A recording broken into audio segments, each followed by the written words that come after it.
2004, we moved from Livingston, New Jersey to Lexington, Massachusetts. We had two sons, Jake and Josh. They're 5 and 3, and Jake was entering kindergarten. It was going to be our first experience with the public school system.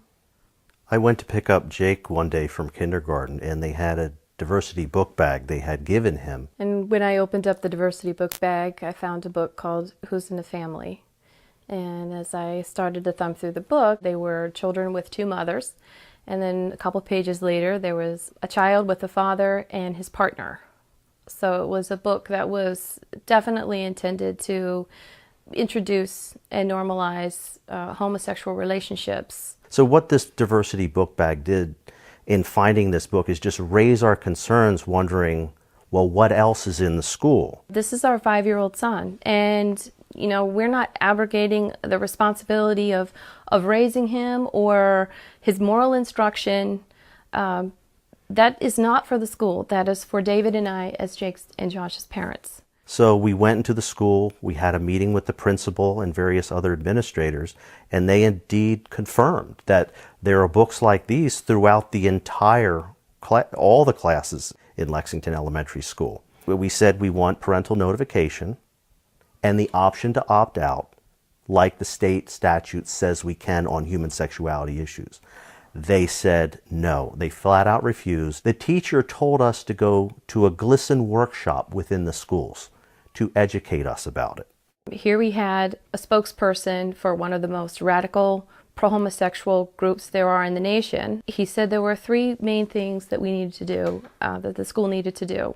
One, you needed to have more pictures of gay and lesbian families on the walls, because the more that you have, the better that it is. Because the more that children see this, the more it's normalized in their mind. And it imprints on them, and he explicitly said, because they're so young and impressionable. Mm-hmm. And of course, that's why we were very concerned. When we objected in the meeting, we had a couple of parents become quite angry. And one of the parents came up to one other parent that was with us and said, "There's not room for your beliefs here. And if you don't like it, leave." And that we needed to check God off at the door. So finally, we called a meeting with the principal and the director of education. They said again, "We told you before, we are not giving you parental notification or allowing you as parents to opt your son out of these lessons." And I made the statement, I'm not leaving here until I see some form of accommodation. And I said, let's just do it till the end of the year. They said, that seems reasonable to us. Let us go back and, discuss it. So they actually disappeared.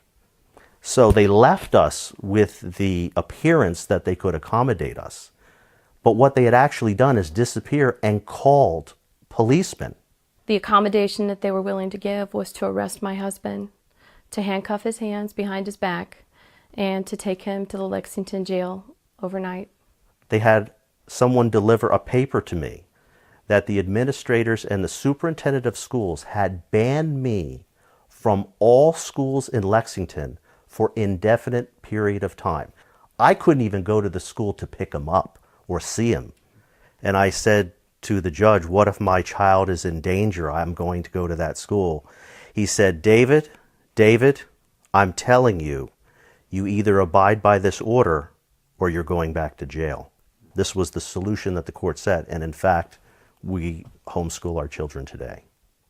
In the federal court, Judge Mark Wolf of the First Court said, quote, the teachers have a right to change the mind of your child.